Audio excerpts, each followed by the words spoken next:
right, we are started. Participants are trickling in. There's about 25 at the moment, up to 30. Once that kind of evens out a little bit, we'll get going with the Q&A. I'll just read through my introductory bits a couple of times. Everyone, my name is Doug Lord. I'm your town librarian. I want to thank the Board of Education for helping to organize this dialogue. I also want to thank each of the attendees for taking the time to join us today. I think there's a lot of agencies in town, including the public library, that are poised to play a role for Newtown in terms of helping individuals and groups adapt to our world, which is very fast changing. This community dialogue and future dialogues represent a chance for us to come together, discuss the issues that are affecting our community. The CH Booth Library is very interested in offering programs, materials, and resources that respond to all members of the community, and especially in exploring ways to reach underserved audiences, people with disabilities, and women and girls. Both the Board of Ed and the library's goals for this dialogue are to learn more from the panelists and hopefully from you as attendees about Newtown's needs and your thoughts for the future. We're kind of stabilizing at around 75 people in at the moment. We do have a few guiding principles for tonight's discussion. Just like with any public meeting, there are rules of decorum, and we do reserve the right to eject people from the meeting and or put them back into the waiting room. The guidelines were sent to registered attendees in advance. I hope the guidelines work for everyone. Public questions, due to the number of participants and the limitations of Zoom, questions are going to be handled through the Q&A features. Attendees may, and I stress may, have the opportunity to be visible for a brief time to ask a question. Kind of depends on a variety of factors, including the amount of time that we have left. Tonight, and just let me go back for one moment and just say the chat feature to other attendees is turned off, and the chat and Q&A will come to me as the host, and I'll be able to see things and monitor the Q&A if you have questions to ask of the panel. If I see patterns, if I see the same question over and over, I'll be sure to interject those into the discussion. And we are very fortunate to have two facilitators today to help with the discussion. Dr. George A. Coleman is former Commissioner of Education for the state of Connecticut, and Dr. Sherry Earle is teacher of the gifted for the Newtown Public Schools. And I would like to just say that the role of the moderators is to ask questions and follow-ups to help us all have a good conversation. Moderators will specifically not be offering their own views and may offer follow-up questions to make sure that we all understand what people mean. To make sure we hear from everyone, the moderators may also ask panelists to hold off on making comments at times. And with that, I will say good evening to Dr. Coleman and Dr. Earle. Good evening. Thank you, Doug. I'm Sherry Earle, and I am delighted to welcome you tonight. We have the privilege of hosting a panel of distinguished leaders from the town of Newtown. They represent the government, education, business, and the ecumenical community.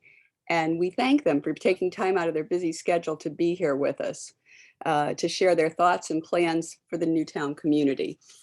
We also are happy to have Wesley Johnson, who's the Newtown Public Schools Diversity, Equity, and Inclusion Coordinator. And we will have, I'm sure, some points of information to ask you, Wesley. So thank you so much for being with us.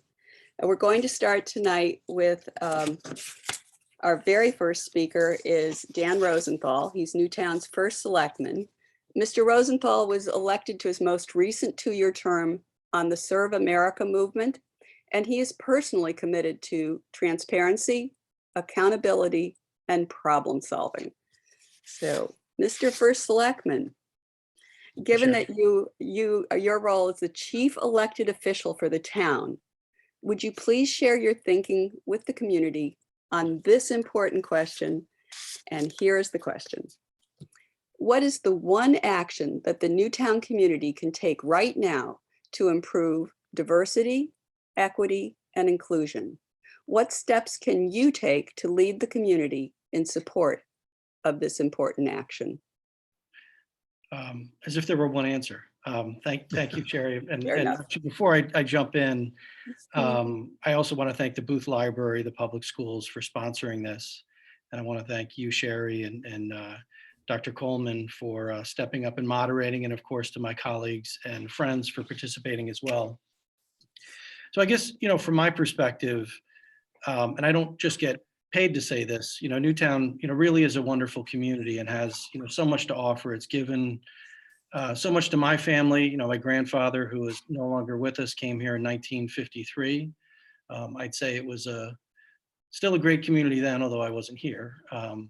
But, we've come a long way. When my grandfather came here, he had a real estate agent that only took him to see homes that were by the synagogue. The assumption was that's where, people of the Jewish faith would want to live. He, of course, didn't want that and changed realtors and found a different house in town. We've come a long way as a community, and I think there's a richness and a diversity here that, of course we can grow, but it's here. And I think people want to come here, people want to live here, and it doesn't matter a lot what I say, it matters what their experience is. And I need to do my part to make sure that everybody that lives here can say that they feel welcome and feel a part of the community the same way that I have for my life. And of course, my children, I want them to have the same experience that I had here as well. So not to state the obvious, but I think, conversations like these, if you say, what's the one thing that we can do? I think it's conversations like these that are hugely important. And in my lifetime here, I don't recall another time that we've had these. And I think that there's no time like the present. I think allowing, people to come together and share their views, I think this is a start. Going forward, it'd be great to see some members of the community, not that we're not members of the community, but people that just happen to live here that maybe have a point of view that they want to share. I think it would be important to incorporate that into these. So again, it matters to the less what I have to say than what others think. But I think two important things that are already happening. I think the outreach effort that the library has undertaken over the last, call it 2+ years on this very topic, I think has been very important. It's something that I've supported and will continue to support. And I also think the other key piece, if you think about our town and what connects people and what makes it run, it's run by volunteerism. So I'm one of few paid elected officials in town. Most everything that makes the town run, from government to our food pantry, is volunteers. And I think the library's efforts around nonprofits in town and trying to connect volunteers, that's, I think, a great way that we can get together in shared purpose. I can speak to that as a member of Rotary, where, a lot of our members, come from different cultures and backgrounds. And when folks roll up their sleeves in shared purpose, that is a terrific way to sort of break down whatever misconceptions people may have. And again, you're there in shared purpose, but you gain the additional perspective and understanding of one another in the process. I think from a town government standpoint, one thing I'm committed to, continuing to try to add diversity to our staff. I think from a government perspective, I support the efforts of both parties to bring diversity to our elected and appointed boards and commissions. From a gender perspective, I think we've done pretty well on that front. We definitely have more work to do from a diversity perspective, and I certainly support, folks that want to come forward and serve in any capacity, and I'm always available to speak to folks on that front. And we have to encourage it more and more, because I think it's very important. I think it's very important as part of a vibrant community. But again, from a hiring standpoint, I think where we've been able to add some, diversity to our town staff, and we need to keep doing that. We've had some implicit bias trainings we've started within our police department over the last year plus.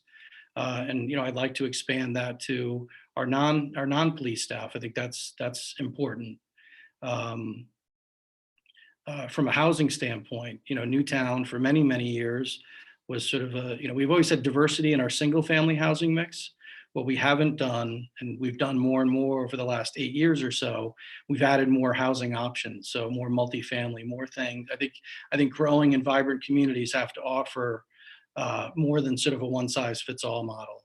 And I think we're doing that. And I think that's important that we continue on that front. So those are just certainly some of my thoughts. I'm happy to sort of continue the dialogue as you and or George have questions.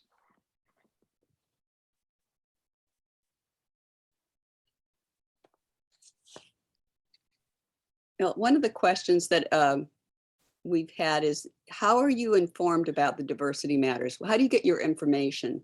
Where does it come from and how is it reviewed?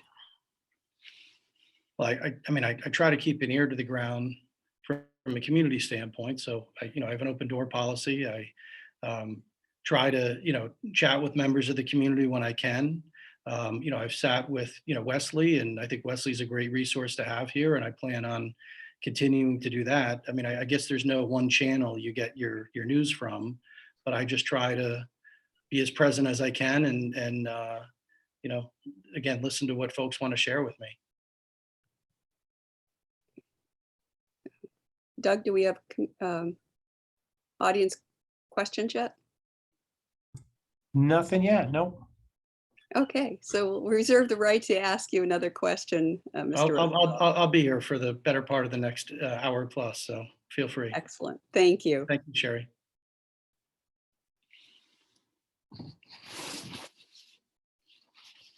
Thank you. Ms. Zukowski, how are you? Thank you. Are you unmuted? Okay, thank you. I am. Thank you. First of all, I want to say thank you so much for being a part of our community and for the leadership that you play in terms of supporting one of our most valued institutions. When we think about schools, on one hand, that is one of the very institutions that seem to be a magnet. When you think about why families want to come to Newtown, I think one of the controlling factors that families assess is schools. And how might I know that my child will get a quality education? And a part of what we want to do, as we regard ourselves as an enlightened community, the levels of education in terms of high school graduation and college completion, years of college is growing in our community, and we want to be enlightened. And as such, we know that we will have greater diversity in our schools in the future. And so, as the mayor had surmised, we expect to have as many number one actions as there are those of you that we ask the question of. So everybody might not have the same number one action, but given the fact that schools are so important, I want to ask you the question, what is the one action that Newtown community, not just the schools, that the Newtown community can take right now to improve diversity, equity, and inclusion? And to follow that up with, what steps will your organization, meaning the schools, what might you do then, given what you think the town's disposition is? So as far as the community, well, first off, thank you for asking me to be a part of this panel. I do appreciate all the work that you all have put into it. Now, I was looking at this as a way to provide information on what the board has done thus far and where we're going to be going first. But what is most important from the community is open and honest communication with the Board of Education. It may seem that things are not moving fast enough, but we should still have respectful and enlightened communication, because we're not a school if we don't, for the community, if we don't know what it is the community is really wanting. So I would put that as the number one in terms of, what the community should do. So now I also want to make sure that people realize that I am one member out of 7. So when I talk about the future, I do not represent the board because of the fact that we have not talked, I'm going to present something we have not talked about. But when I represent the past, it is everything that the board has accomplished as a board, and kudos to the other 6 members. So I was thinking one action the board could take is to focus on developing and implementing a culturally responsive educational environment. The Connecticut State Department of Education has a position statement on culturally responsive education that lists 11 guidelines for boards of education. Now, mind you, I'm trained as an engineer, so I like my definitions, okay? So here's a sampling of those 11 guidelines. I only have 4. So 1, nurturing in students lifelong respect and compassion for themselves and others, regardless of race, ethnic origin, gender, social class, ability, religion, or sexual orientation. 2, providing safe and effective learning environments to discuss cultural identities such as race, religion, national origin at all grade levels. 3, employing qualified teachers who are knowledgeable about culturally responsive education, content, methodologies, and pedagogy, including culturally responsive standards, measurement, and assessment. And 4, collaborating with all families with particular outreach to culturally diverse families in the development of curriculum, instructional methods, and expectations for student learning. So what is culturally responsive and how does it relate to diversity, equity, and inclusion? And this is my own, I'm going out on a limb here because, you know, obviously I'm not a well-versed educator. I'm a volunteer who puts in a heck of a lot of work for the Board of Ed, yes.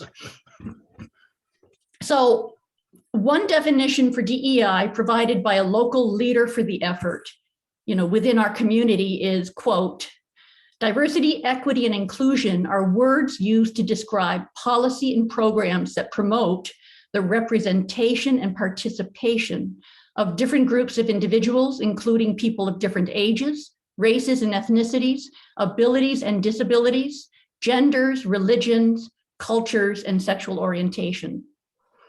A culturally responsive education, from what I understand at this point, is a means to realize such representation and participation by providing an environment which teaches, in which teachers view diverse students as assets to the classroom as a whole. Culturally responsive schools embrace students of all cultures and races. Such schools are places that nurture and affirm each student's identity, in part by melding that identity within the overall classroom experience. And they strive for an inclusive and accurate curriculum that engages every student. Scrolling down. Okay, so where are we? This is where I'm talking about the past. In July 2020, the board passed a resolution on diversity and equity that included resolutions specifically about curriculum, school climate, and communication.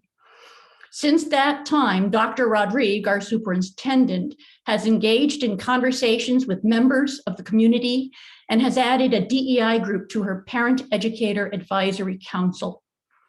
The November 2020 Board of Education newsletter includes an article that summarizes those conversations and provides Dr. Rodrigue's thoughts about a framework for the future. The newsletter also includes articles about past efforts related to DEI and then current efforts in professional development and curriculum and instruction. The newsletter is available on the district website. If you haven't already, I really encourage you to read it. Since then, the board has created or updated policies on school climate and classroom instruction. The board has also created a standing committee to support the newly hired diversity, equity, and inclusion coordinator, Mr. Johnson, and his work with students, staff, and families. The DEI coordinator also provides the full board with thought leadership related to policies and programming. Currently, the district is undertaking a curriculum audit leveraging the expertise of our Regional Educational Service Center. Curriculum leaders will be learning how to effectively audit curriculum using a culturally responsive lens. Once trained, those leaders will then train others involved with current and future curriculum development. The district is also continuing to review and augment the representation of student cultures throughout the physical space to ensure that all students and families are well represented. So as you see, the district has focused on diversity, equity, and inclusion, certainly since July 2020, and truthfully before then, setting the stage for a more robust, culturally responsive education. So what do? How will we know that we were successfully providing such an education? That's what we have to do, is we have to do it in a way that we know it. We'd look to work with our DEI coordinator to create metrics and assessments that help us understand first where we're starting from, and then whether or not the efforts we're doing move us from that place to a more inclusive and supportive one.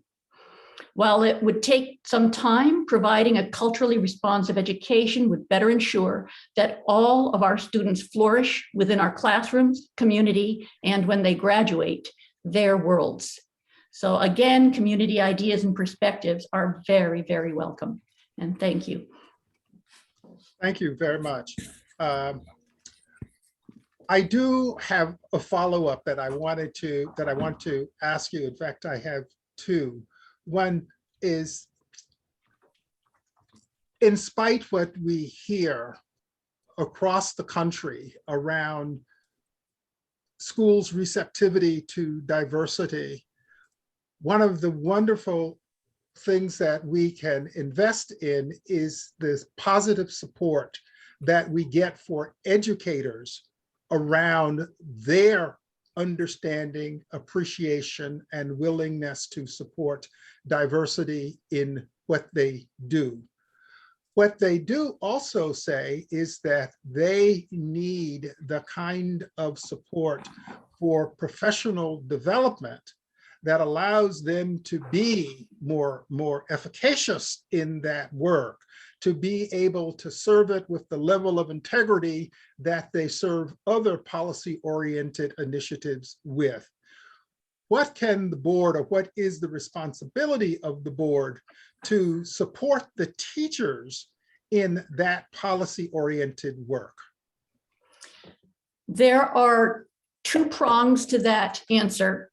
Number one is the operational, where you actually run the professional development, and number two is to finance it. So now I know that we have a DEI specific professional, and Wes will be, when he gets on, I'm not going to go too far into the operational side, but I know that we have every building, we are dedicated to providing professional development on DEI. And we have been working through that. We had started in November of 2020 with Mr. Gay. He came, he was an excellent speaker. He has done TED Talks, and he came to do a keynote, and then he facilitated a community conversation at that time. And so as far as that is concerned, I'll let Mr. Johnson speak to that, but we've got to do more than that, especially if we're looking in terms of getting to where the, understanding the culture of the students and then using that culture as a springboard to actually provide instruction inside the classroom. That will take a great deal of professional development. We also have a current member of our board who was a teacher, and every time I talk with him, he just talks professional development needs to be good professional development. So the financing part is part of the budget, and the hope is that, or the belief is that the administration know how much they need and will provide that amount. Thank you. And my second question, given the opportunity now, and I want to say how valuable Dr. Rodriguez has been to us during her tenure here. We've been very, very fortunate to have her. But as the board begin to pivot towards new leadership for our schools, will the board prioritize management of a diversity plan as a part of that person's responsibility?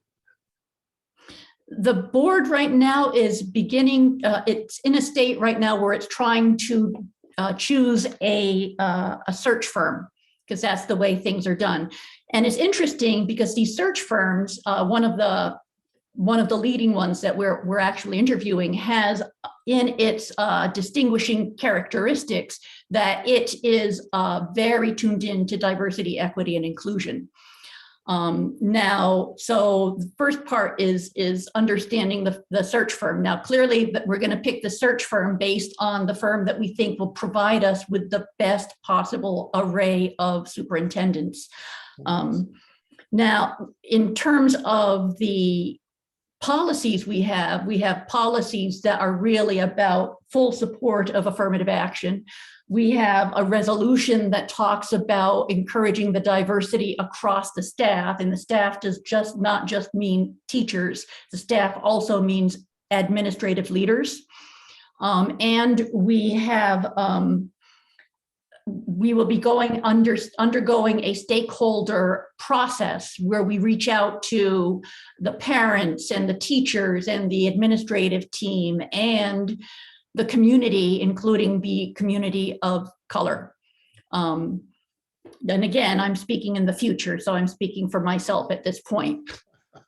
But we will definitely be requesting that, and from all of that stakeholder information, we will then be creating what we call a profile for, what was it called? Positive support. I thought I had a profile for a candidate. And going forward with that, and the profile for a candidate will be made public to the, will be made public to the town, to the community. Excuse me, Dr. Coleman. There were several questions about hiring from the audience.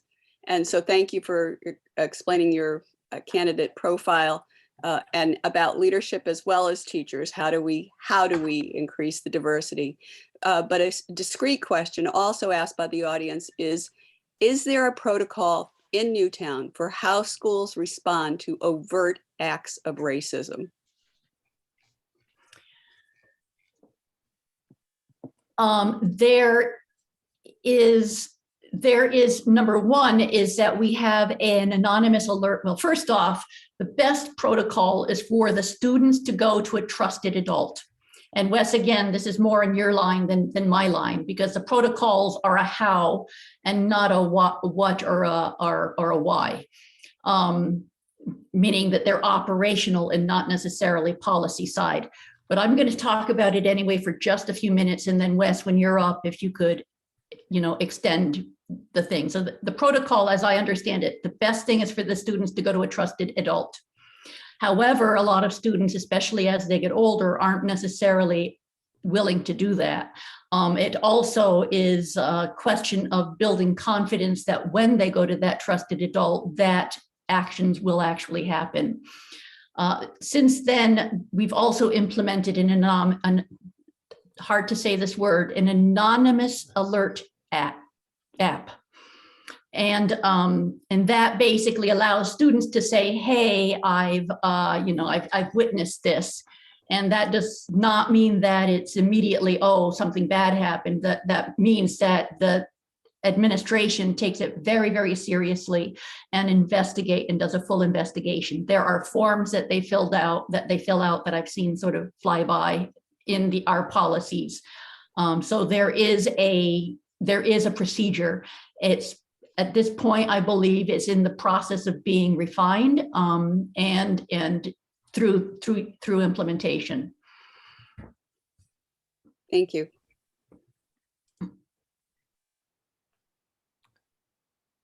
There were some other follow-ups that I would like to get to in both the Q&A and the chat. One is this particular question that's been repeated. It's for Deborah.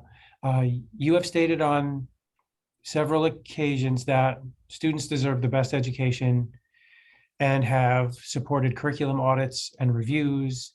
So, the question is about your voting record. Why did you vote against adding funding to the budget to pay internal staff that would help complete the extensive curriculum review?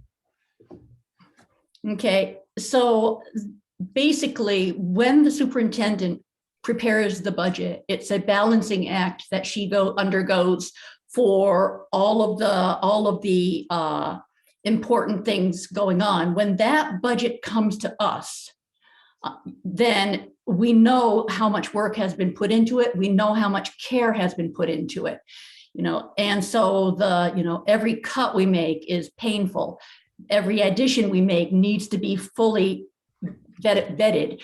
With the $25,000 that was proposed by a board member for adding to the curriculum, here's what I heard the administration say. The administration said, we have such a broad curriculum, so a very large curriculum, that the approach that they thought would be most effective would be to teach the teachers first.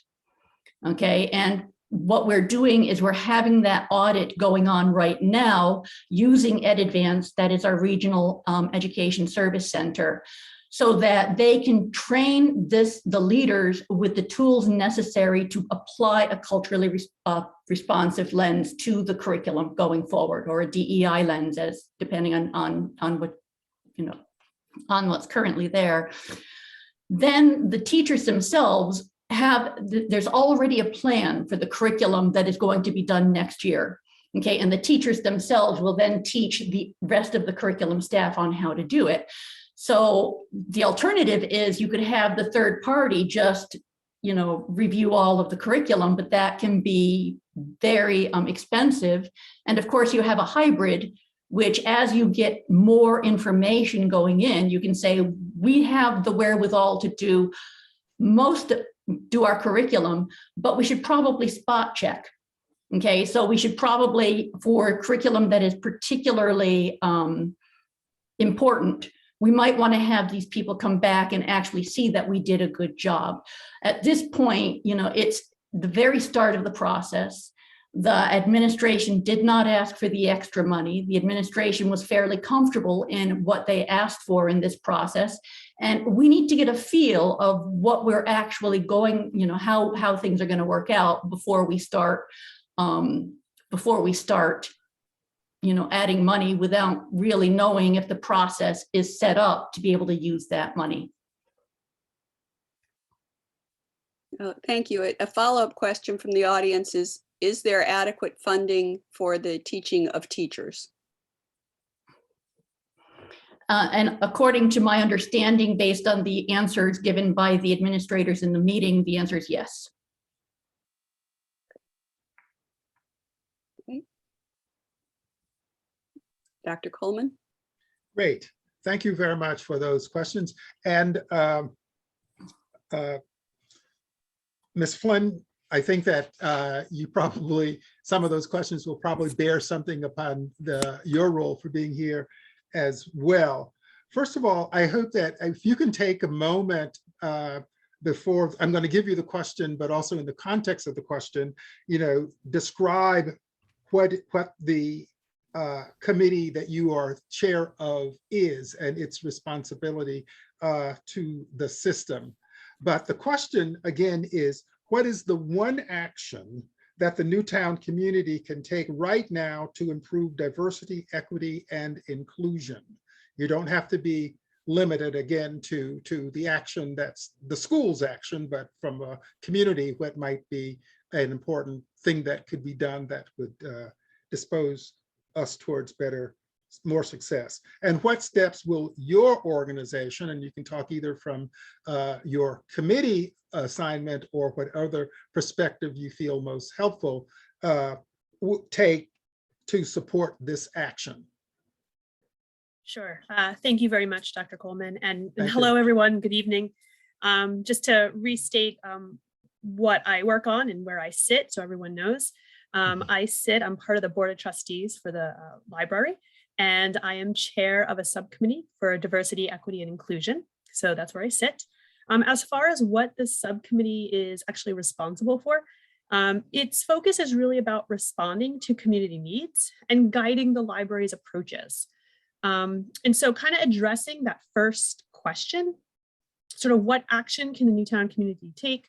First and foremost, I think, it's to be a participant in the conversation. And what does that really mean?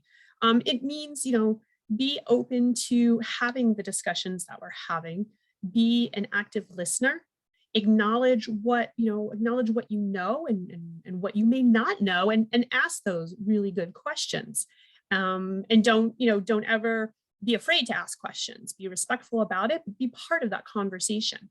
And so how does that now work with the Diversity, Equity, and Inclusion Subcommittee on the library? What has the library really done about that? So first of all, the subcommittee itself was established about a year and a half ago to do exactly that, to actually bring people together, to be part of the conversation and say, hey, you know what can the library do? How can we be part of this?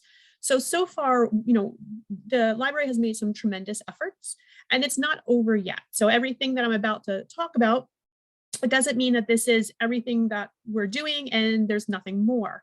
This is just the beginning of it, right? This is a permanent subcommittee within the Board of Trustees. It's not going to go away. So there will always be more events, more programs that will always be up and coming. So what have we done so far with the library? A lot of different things. Because remember, to the library, to the subcommittee, diversity is not just about race, it's about religion, it's about gender, it encompasses a lot of different things. So we're trying to do a broad reach of programs and events. So first of all, some of the things that the library has done is be part of the project Lit Like Fire. It's a book club for young adults, 6th grade through 12th grade. We also are being part of supporting and coordinating Newtown High School's project for students advocating for diversity and equity group. There's also been a series of discussion talks that are called Newtown Together. Many monthly educational programs.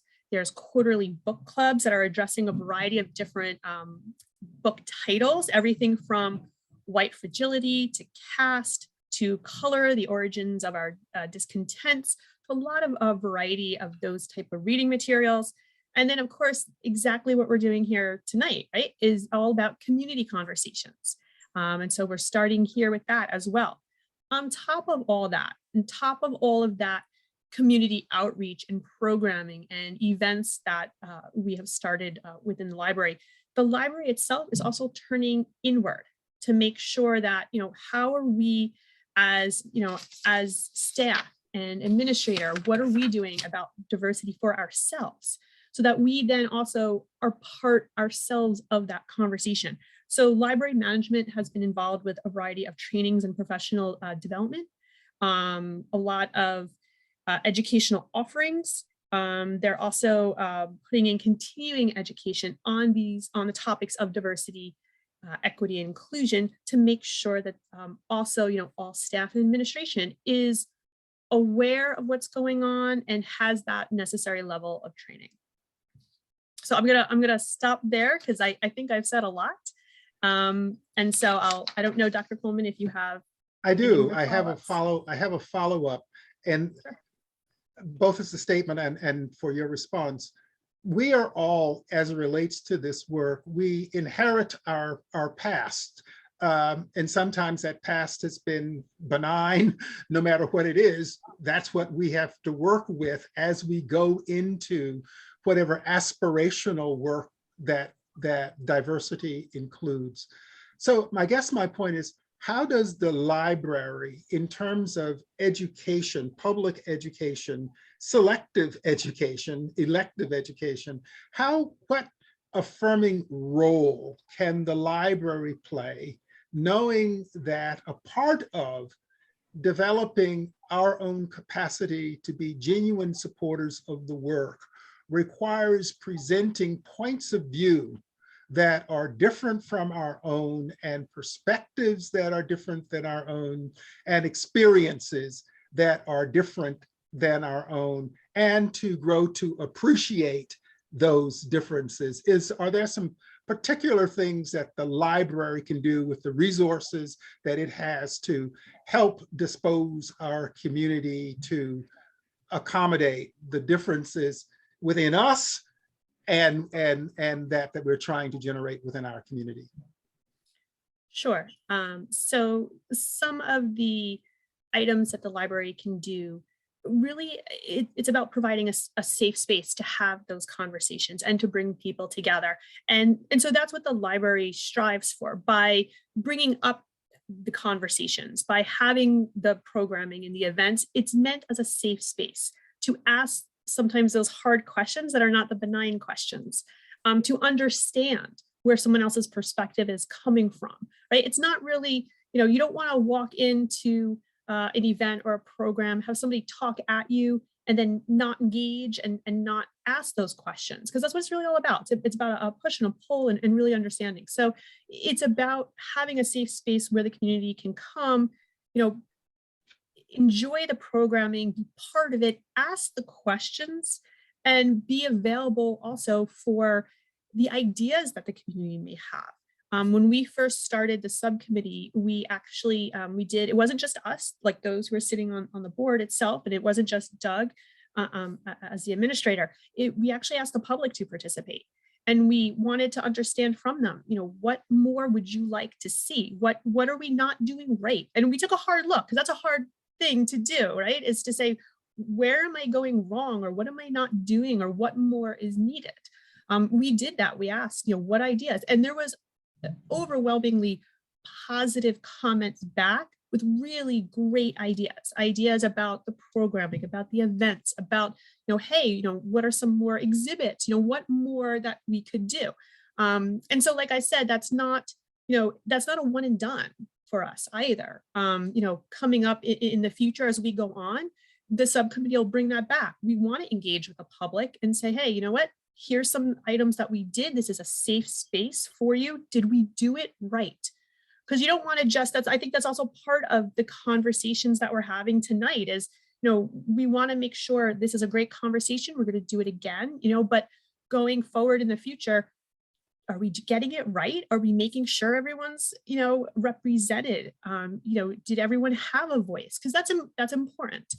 So I think that's some of the, to answer your question, it's really about providing that safe space and that opportunity to engage in the conversation. Thank you. Dr. Coleman, if you don't mind, I'm going to change the order a little bit. Sure. Okay, before we get too far from education, I'd like to address this question to Mr. Johnson. This is from the audience. The DEI program seems like an attempt to teach students what to think rather than promoting knowledge. How does the DEI program differ from so-called critical race theory? And if it is different, please explain how it is different. So, Mr. Johnson, could you share some of your thoughts? Yeah, I would say that's a very interesting question. I think it would, I wouldn't love to hear. I don't think we have time. I think that's a protracted conversation and explanation. I think we all have a different idea of what critical race theory is and what it is not. And to date, I'm not quite sure that critical race theory is actually taught in the K-12 schools. It's a lot of conversation around critical race theory, but again, I'm not sure that it's been proven that critical race theory is actually taught in the K-12 schools. Diversity, equity, and inclusion is just that. It is about qualitative and quantitative measure of difference. It's about fairness and access to opportunities and educational outcomes. And it is about inclusivity, where students, families, and the community feel like they are respected and they have a voice that is heard in the environments that they have the privilege of operating. So I'm not quite sure if critical race theory as a theory is connected to the concept and the idea of diversity, equity, and inclusion. Thank you. Mr. Caskey, would you like to add anything? No. Okay, good. I'm sorry. Yeah, I think that Mr. Johnson answered that fairly well, and I had read the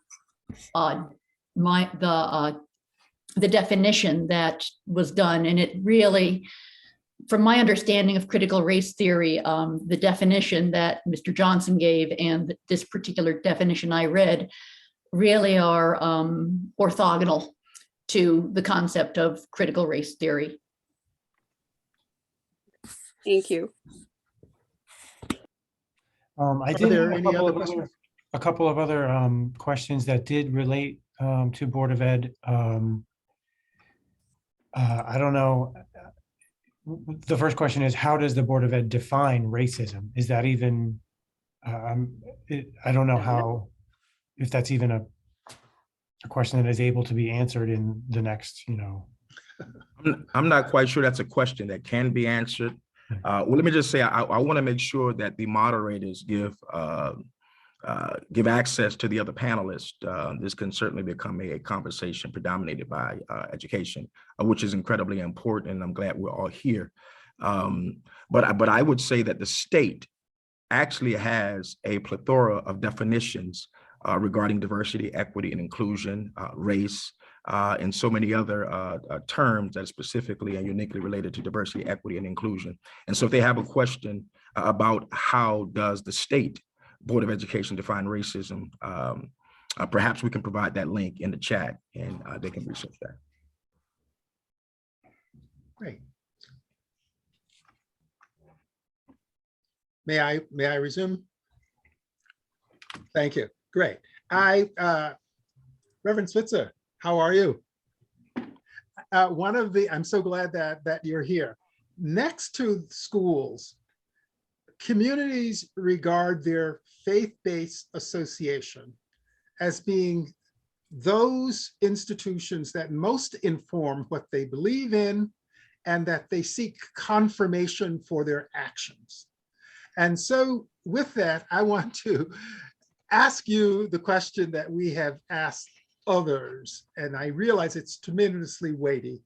What is the one action that the Newtown community can take right now to improve diversity, equity, and inclusion? And the second part of that is, what steps will your organization take to support this action? Thank you, Dr. Coleman. Good evening. It is perfectly appropriate in my faith tradition to answer a question with a story. So I'd like to share with you just a really quick little story. And also, my folks from Newtown Congregational Church who are watching, that the invitation to just sort of settle in and to just really relax into the story is a standing one. And so I invite all of you to do this as well. But the story goes like this. Once upon a time, there was a beautiful country with thriving ecosystems, clean water, plenty of fresh food growing, and with plenty to eat. But then a toxin was introduced to the country that affected the environment all over. The water, once clean and beautiful, became polluted and unsafe to drink. The once lush foliage and crops continued to produce fruit and vegetables, and while they were still edible, they also contained the toxin, which people then ate. The air itself became contaminated. Over time, the inhabitants became ill from drinking polluted water, breathing polluted air, and eating crops that were not safe to eat. Over generations, the people no longer remembered what it was like to drink clean water, breathe clean air, and eat healthy produce. They became more sick over time until there was not one person still alive that remembered days when people were not infected with the toxin that had taken over their land. That's a story that we share with seminarians who are seeking ordination in the United Church of Christ as part of their anti-racism training to be ordained. And so, of course, that toxin is racism. And if we were all together in one place, we would say together, I ate the water, I ate the crops, I breathed the air, racism got inside, it wasn't my fault, but it is my responsibility to help get rid of it. And so in response to your question, Dr. Coleman, I think so many actions we can take here in our town, but first of all, one less tangible action, but perhaps very powerful, would be to realize on a very overt and conscious level that racism has affected each of us in our levels of privilege in disproportionate ways. And then also at the institutional level to, again, realize that when we engage in open dialogue, intrapersonal sought interpersonal dialogue, institutional and systemic, at the institutional systemic levels, this is really not only the bare minimum of what we should be doing here in Newtown, but it is the starting place before we even begin to dream bigger as a community in terms of what Newtown would look like if it was truly anti-racist. And so from a faith community perspective, what does that look like? It might look like singing diverse music, not just like Anglo-European hymns. If you're of the Christian tradition, it might look like deconstructing the white Jesus that I guarantee you is hanging somewhere in your church. And like incorporating stories and sermon illustrations about people of color and Indigenous peoples. So what we want to do, I think, as a community is, I think, deconstruct the whitewashing that has happened over time. Again, it's not our fault, but it did happen, and we're all living in this community in this sort of whitewashed history.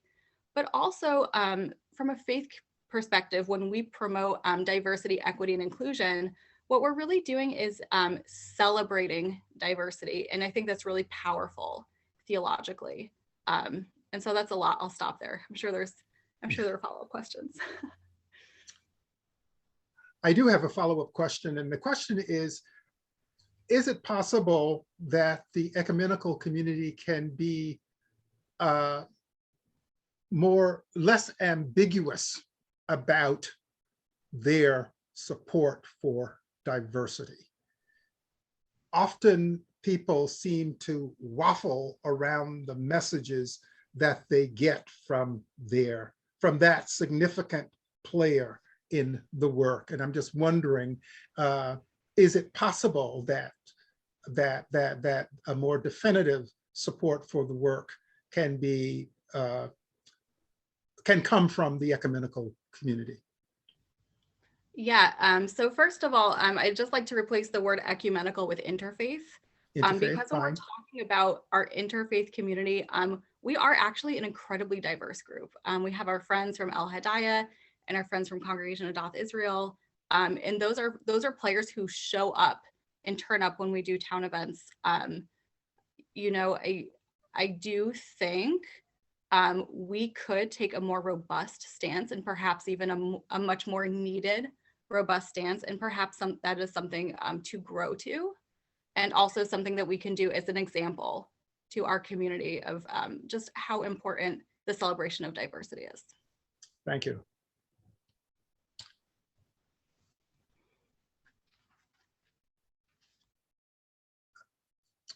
Doug, are there other questions that might be directed towards? Not towards interfaith. Most everything that's coming in is still directed for Board of Ed. All right, great. Then with that, then I give it back to Dr. Earle. Yeah, I also see that the questions are almost all Board of Ed, but I would suggest that we continue with our speakers and then come back to our questions from the audience, unless they're related to the speaker for now. I agree. Okay, so then our next speaker is Ken Weinstein. Mr. Weinstein is the president and CEO of the Newtown Savings Bank. The bank has accepted the challenge to hire more people from underrepresented communities and is actively seeking divergent points of view. So Mr. Weinstein, as the prominent member of the Newtown business community, what role do you see for your bank and the greater business community in answering our question, which is, what is the one action that the Newtown community can take right now to improve diversity, equity, and inclusion? And what steps will your organization take to support this action? Thanks, Dr. Earle, and pleased to be with everybody and honored to be with everybody tonight. I think for the majority of us, the key to this is grasping and acting on the importance of going from being inclusive to feeling inclusive. There's, it's been raised already tonight. There's so many different dimensions to diversity. And my experience has been that the vast majority of people want to be inclusive and want to live in a more equitable society. That was the case prior to all of the things that have happened in recent years. And even with all the polarization, I don't think that fundamental human value has changed, even though it's been drowned out at times by all of the noise. One thing that has changed over the past few years is that people who already had good intentions have had to ask themselves whether we've been making progress fast enough, and to re-examine what we can and should be doing to accelerate progress. That's certainly something that we've done here at the bank.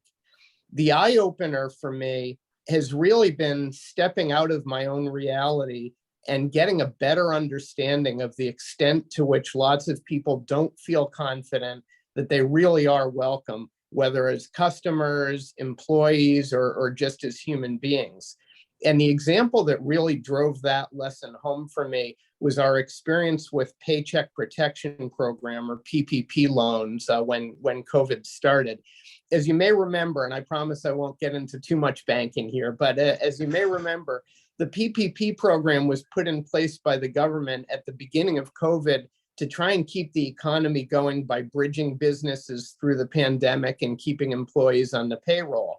The loans were made by banks, but they were backstopped by the government. And in the vast majority of cases, the loans were forgivable, so the businesses never needed to pay them back. It was a really important program at a very scary time, and our employees were super motivated to get this money out to businesses in our community, in some cases literally pulling all-nighters to get all of the applications into the government system. I just assumed that anyone with a business would be interested. After all, it was essentially free money in a crisis. But in the aftermath of all the PPP craziness, one of the things that came out was that the participation rate in PPP was much lower for minority-owned businesses than it was for white-owned businesses. When there was a second round of PPP loans early last year, we held an information session with the Danbury NAACP to get the word out. And what I saw there correlated with what I had read, which is that many minority business owners either didn't have a relationship with their bank or didn't feel that they could get a PPP loan if they tried. So here we had a situation where we were really eager to have people come to us for these loans, and yet some of the people didn't trust and believe that we were interested in serving them. And that stopped me in my tracks. It was a hard lesson for a community bank that believes in serving everyone in our community and thought that people knew that. But it was an important lesson not to just assume that people feel welcome and included. As a result, we've ramped up our outreach as both a bank and an employer in an effort to let people know that they really truly are welcome here. And we've made some inroads just through that outreach. So to bring it back to the question, I think the biggest thing that the Newtown community, or any community for that matter, can do is to build bridges to people and groups of people where those bridges have previously not existed. Tonight's conversation is certainly a positive step in that direction, but I think at the end of the day, it's each of us as individuals and local businesses finding more ways to build more bridges, whether that's one-to-one or in bigger settings. And I think as part of the business community, there's an obligation to be interested and to be involved in the community and involved outside the walls of the building, and to build more and better bridges wherever they don't already exist. Oh, thank you, Ken. I really think that that's an important issue. And I'm wondering how you share your successes and failures with other businesses in Newtown so that they can either replicate or avoid the things you've already found out.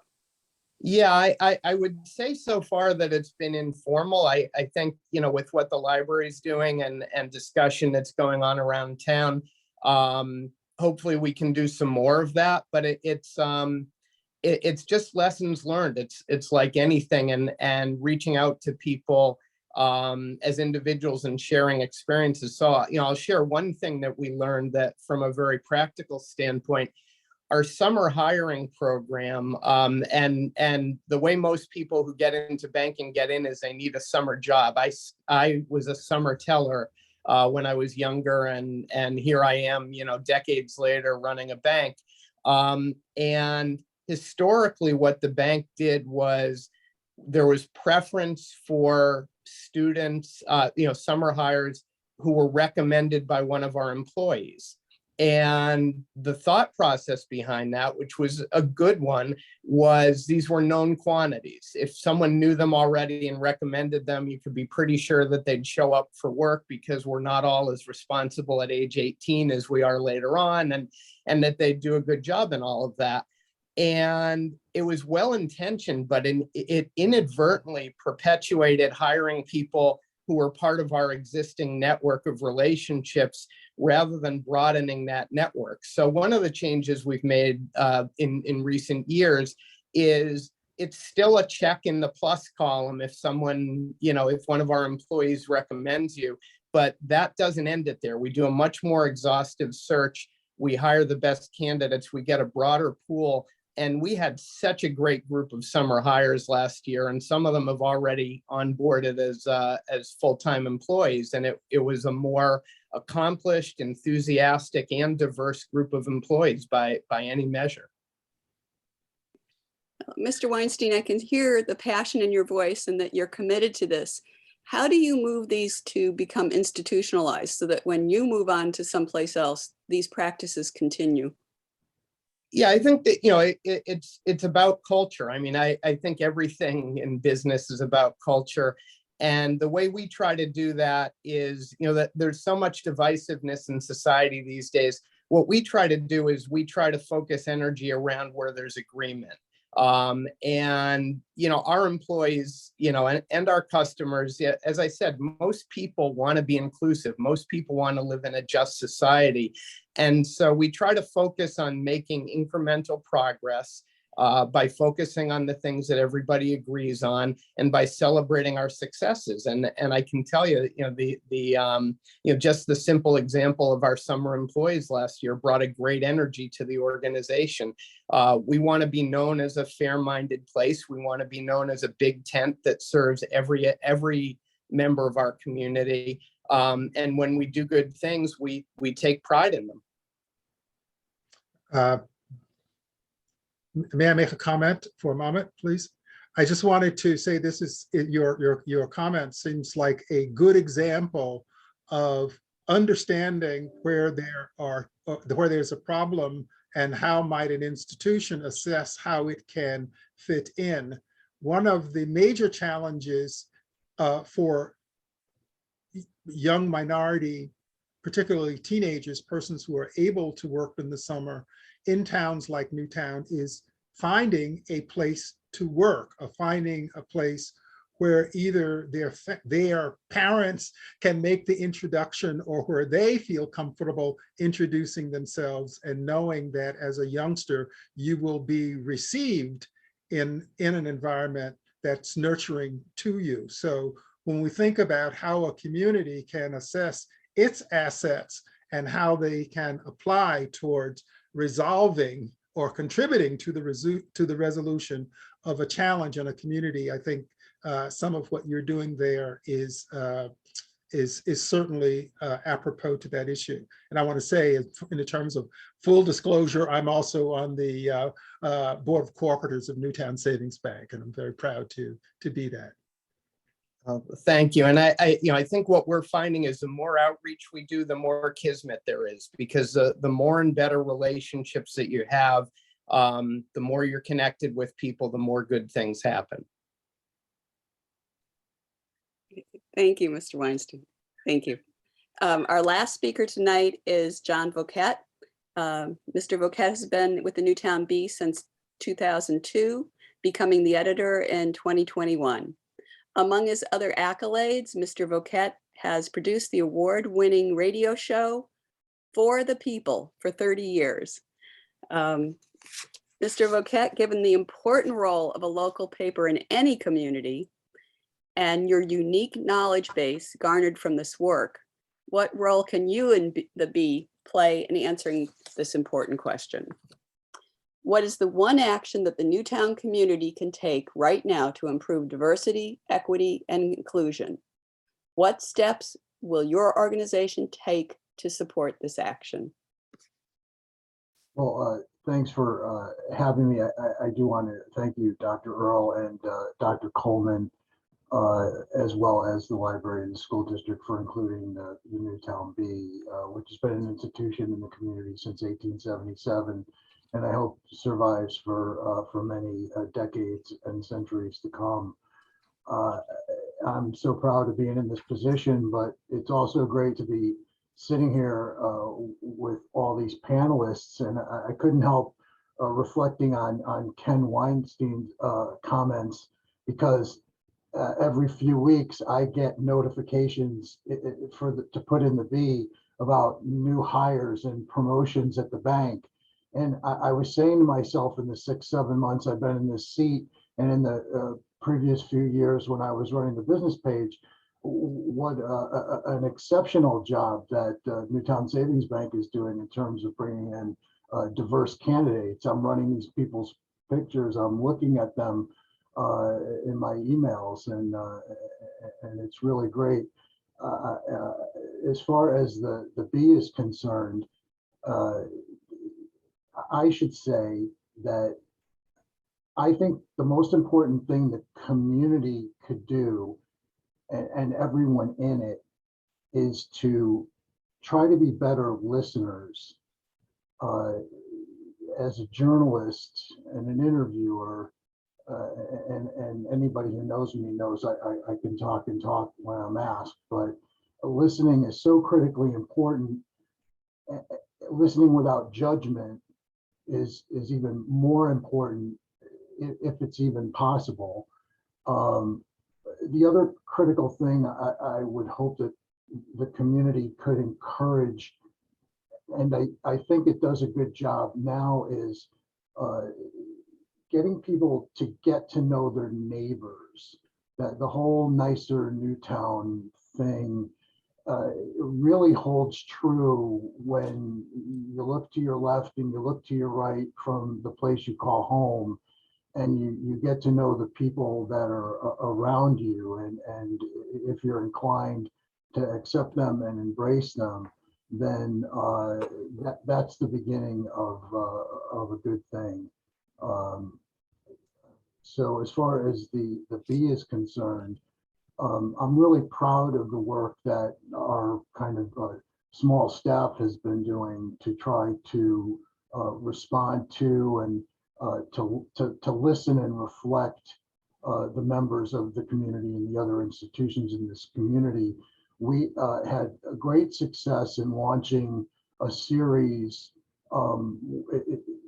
in which we worked with some members of the Newtown Allies group to try to highlight incidents of racism and exclusion in an attempt to enlighten and inform readers about conditions, which is one of the things that you indicated you understand is the position of a community newspaper.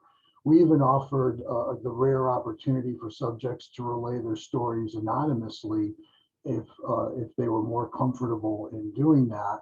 And I thought we had a few really good and important stories, although there was eventually, I guess, some pushback from some that felt that that type of reporting was not helpful in informing readers about conditions in town. So I've tried to make some attempts to reconvene and seek some guidance over the direction that folks in the community feel the B should go with our coverage within the scope of professional journalistic practices, and considering our capacity as a team of 6 in our editorial department. But most importantly, I really just want to see community members convene with us around the issues of DEI and work together collaboratively to address it, address these issues and mitigate racism to the extent that we can. We hosted back in 2023 webcast diversity discussions that were simulcast on Facebook Live, that included talking with members of the Newtown Police Department and the Police Commission about policies, complaint resolution, oversight of the commissioners. We hosted one on the Newtown School District's promotion of inclusion and diversity complaint resolution, collaboration between elected leadership and administration. And we also hosted a panel of that included land use officers, P&Z, our fair housing officer in town, and the first selectman about access to housing to promote inclusive housing opportunities.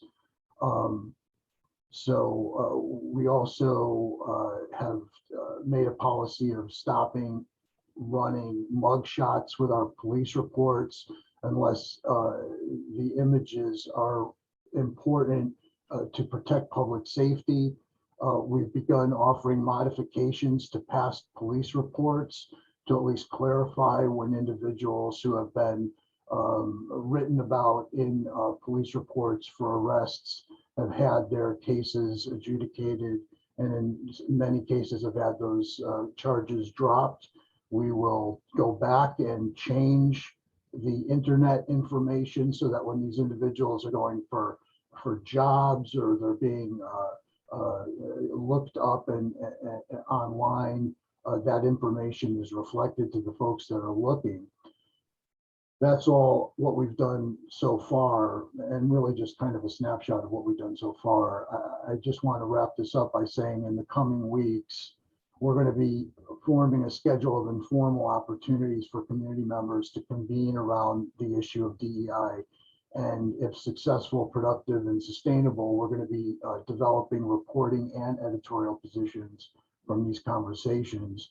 We're going to continue looking for opportunities to meet with and report on people and happenings among our community members of color, along with taking opportunities to focus on cultural and spiritual activities of all ethnicities. We'll continue expanding our scope of reporting on our neighbors in the LGBTQ+ community, our growing refugee population, and the disabled. And finally, we want to attempt to implement website commenting standards similar to what we do with our letters, and only put in comments from those that will share their names along with their input. It can't be done on social networks, but I think we're going to be able to do it on our website. So I would just leave this portion of the conversation with a wonderful quote that I saw when I was reviewing information and researching being on the panel, and it's from someone called Lindsay Lunsford, who said, "It's the contrast and asymmetry that makes us all worthwhile," and that's something that I've always subscribed to. That was taught to me by my parents, and I've tried to carry it through everything I've done in my life, personally and professionally. And so I hope to be able to be there for the members of this community, and that our newspaper can serve them. Thank you. We have one question from the audience that I think you've addressed, but if you would like to add, what has the Bee done in the past year to address concerns about racism in Newtown? Well, we have an open door. I've been editor for a little over 6 months. And from the day I got here, I've maintained an open door policy. No matter how busy I am, I'll accept anyone that comes off the street. I'll accept any phone calls, emails, texts, messages, letters. We have a vibrant letters to the editor section where people are able to express their feelings and their opinions and ideas about things, whether they are in their home, in their neighborhood, in the community, or across the nation or around the world.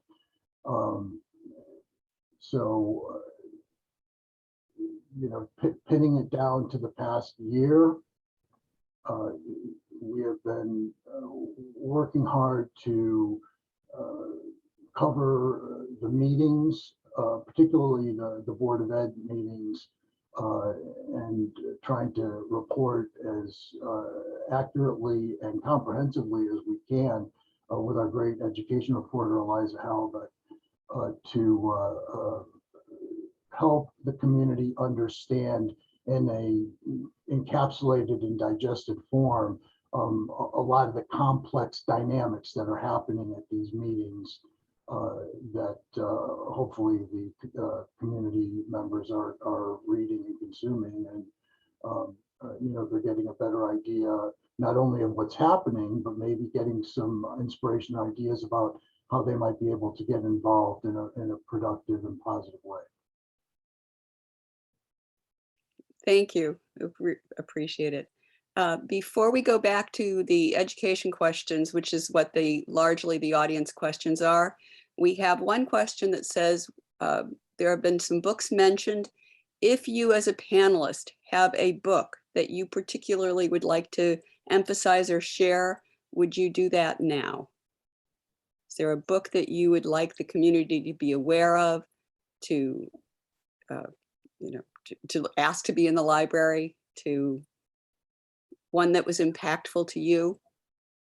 And it doesn't have to be a current book. It could be something classic as well. Deborah? It's going to sound a little off to the side, but I've been reading a lot of history with a friend of mine. I read Founding Brothers, and I'm in the process of reading A Team of Rivals. And what that did with Founding Brothers, it really talked about the Constitution and the compromises that the Founding Fathers took, that basically set the stage for us to be the nation we are. And of course, with the Team of Rivals, you've got the Civil War. And again, you see the more historical context of what's going on and what didn't go on in some cases.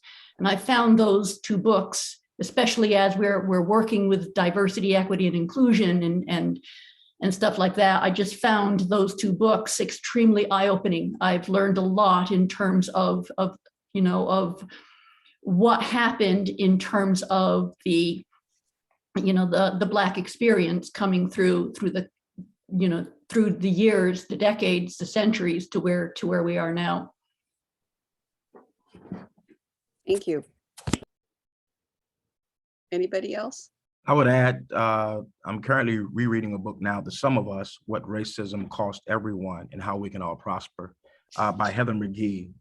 It is an incredible read, sound historically, incredibly insightful, written almost scholarly. So I would highly recommend that book, The Sum of Us, What Racism Cost Everyone and How We Can Prosper. The other one I would recommend, and you perhaps have already read it, it's a classic now, The New Jim Crow.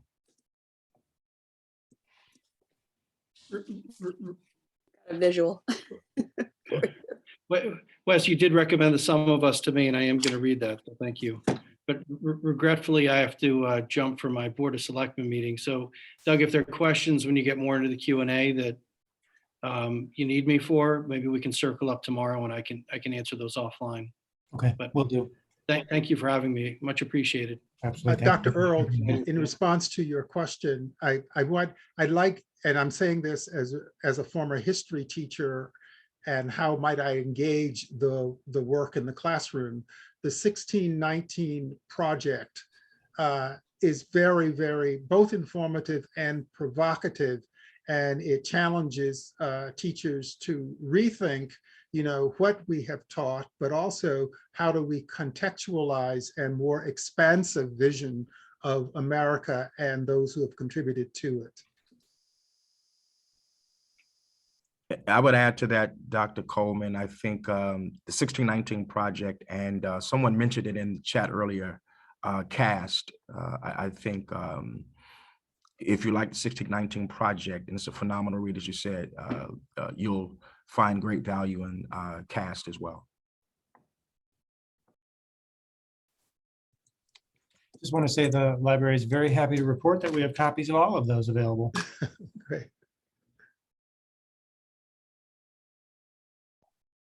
And I would say thank you to all of you who've participated so far. We will switch to questions from the audience, and this recording will be available through the library if you've missed parts or want to come back to it for any reason. So I guess I will start. Let's start with I've lost it now. Hold on. Well, there were a couple that Wes might be able to address. One was relatively easy. Wes, how do you believe that you have been received from the community since beginning your role in Newtown? Great question, Doug, and to whoever asked that question. I think that I've been received fairly well. It's been a warm, professional, and very cordial reception. People have extended themselves, have made themselves available to me, and so I think that the reception has been quite well. I'll be quite honest; it superseded my expectations of how I would be received, if I'm just being honest. But I have been received quite well, and that's been incredibly beneficial.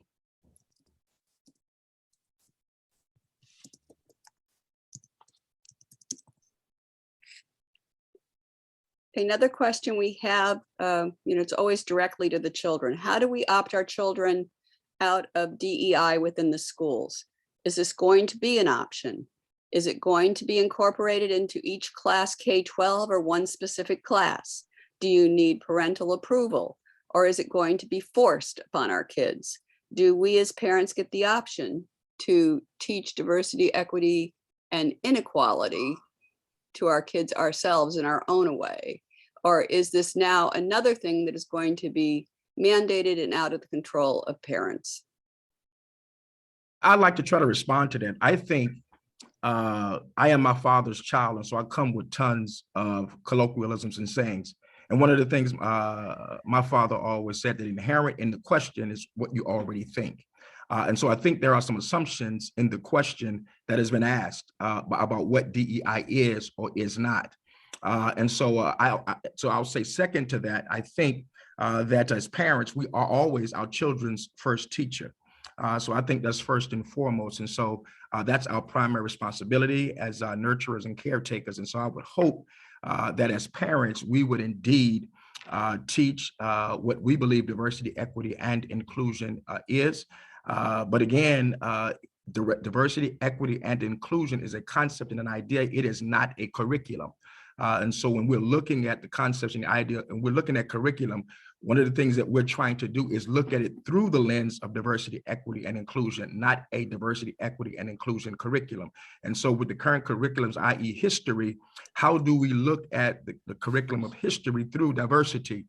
Is it an inclusive education? Is it an inclusive history? Are all peoples represented? Are we approaching it through the lens of what we would call a melting pot, or an amalgamation or an integration of all peoples? And so it is not a curriculum per se, it is a concept and idea that suggests that everyone in our environment is valuable. So again, I'm not quite sure how to respond to that question beyond the way that I have.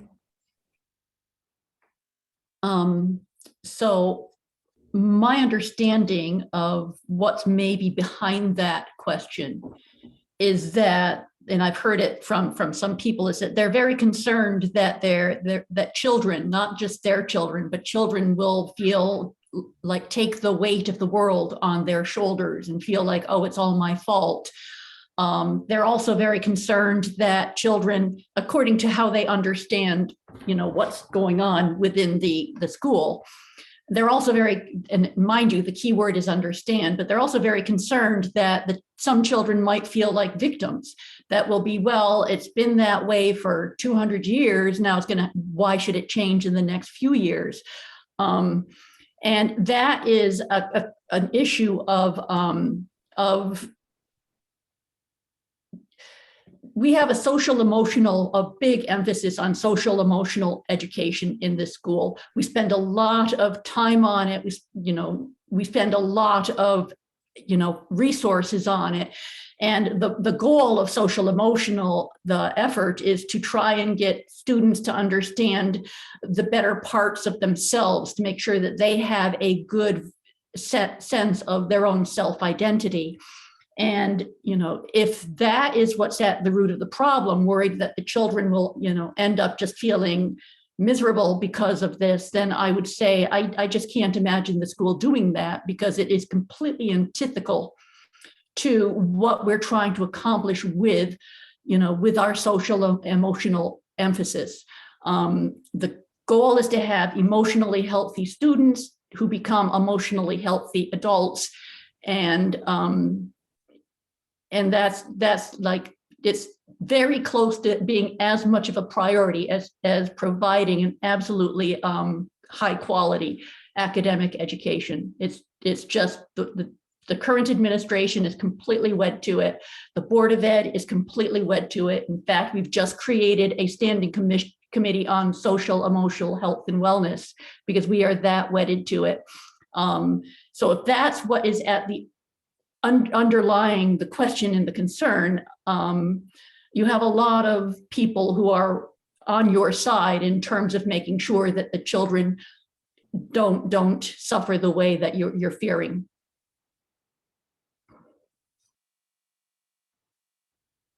Thank you. Looking at a number of questions, this one goes to the entire panel. How are we as a community listening to people of color? How do we listen?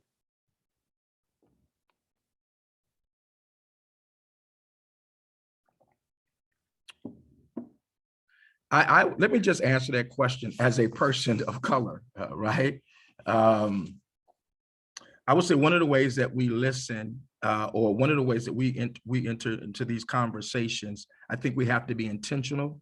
I think we have to be open. I think we have to be okay being vulnerable.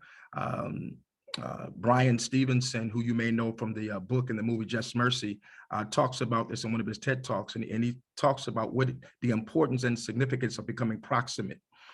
Because if you get proximate, it influences your narratives, because once you get close to someone, you can't continue to maintain the same perspective perhaps that you had before, which is often stereotypical. So I think one of the ways that we're doing that now, however, virtually, is getting proximate, which helps to change the narrative, which I think pushes us to a greater understanding of one another. But I also think that as we talk about policy and procedure, and I think Deb did a wonderful job in highlighting the board's role, and I am also big on policy and procedure, because I think you have to be able to measure a change in impact quantitatively. But I also think there's something that's also very important to this conversation, and I think the Reverend alluded to it, and that is the significance and importance of humanizing the conversation, right? And so I think that requires, as someone else said, the ability and the willingness to be an active listener, because I think once we humanize the conversation, it eliminates socioeconomic status. It eliminates some of the other material and trite things that we overemphasize. And when we humanize the conversation, it places all of us in the same space, and that is our humanity and our dignity. And I think from there, not only does it places us in a space of humanity and dignity, but it also allows us to develop what I call a culture of sensitivity, which really is empathy.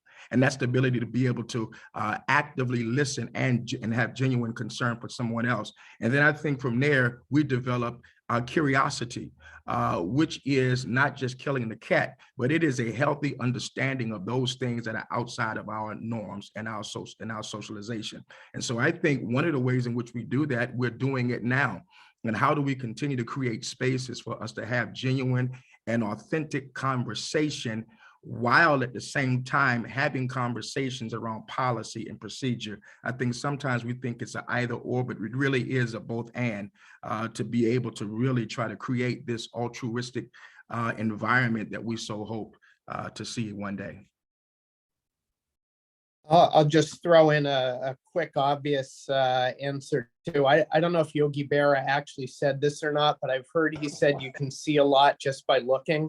And I think this is, a lot of it's about making it a priority. So, what we tried to do is take a methodical approach. We don't understand enough from a perspective standpoint. So how can we learn more? How can we understand more? Who can help connect us? How can I identify and better understand the impediments that are out there? And what happens is, if you connect with people, and if they realize that you're coming at something from a genuine standpoint, they tend to connect you with other people, and it just happens. It's sort of, how do you budget your time, and what's a priority? And if it's a priority to connect with people and understand their experience better, it's not that hard to do. I'll say this last thing. I guess I'm making up for not having as many questions on the panel discussion earlier. But I'll say this last thing. Again, I think, how do we create safe spaces for transformation?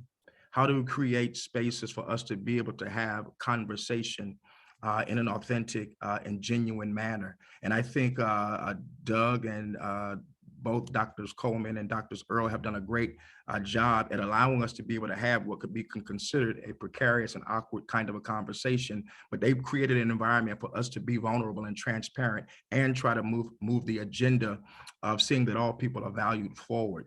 And I think we have to be able to do that. And so sometimes these conversations are awkward and precarious, but I really do believe that if we enter into them with the right intent, we'll be able to push the agenda of humanity forward. And I would say this: when we create these kind of environments, it allows the dominant culture to enter into these conversations with a minimized fear of not being able to put their foot in their mouth or saying something that is offensive. But it also allows the marginalized communities to be able to enter into these conversations not feeling as exhausted as they often do. But I think we have to be intentional in creating an environment where we can have these kind of conversations in a way, again, that pushes the agenda of humanity forward. And again, I think all of the various institutions and sectors of our society that have been represented here today, I think have done their very best to address how they are willing to push the agenda of humanity forward that represents all of the unique citizenry that lives and operates and participates in the Newtown community. And so I think we're doing it. Could we have done it better? I'm sure there's a lot of critique that will go forward. But again, I think it was mentioned earlier, hopefully this is the first of what we consider a series of aspirational and action-oriented conversations. And so perhaps we're able to drill down on things more specifically, again, that helps to push the agenda of humanity forward, and specifically making, I think, as John talked about earlier, making Newtown a nicer place or something like that. I forgot the mantra. But again, I think these kind of conversations allow us to be able to do that. And I'll say this last thing: it is not a quick fix. It is not a one-size-fits-all. And there's no real checklist to do this, right? And so if we're looking for that, then we're going to be disappointed over and over again. But we have to be intentional and creative about creating the kind of environment and community that we want to see.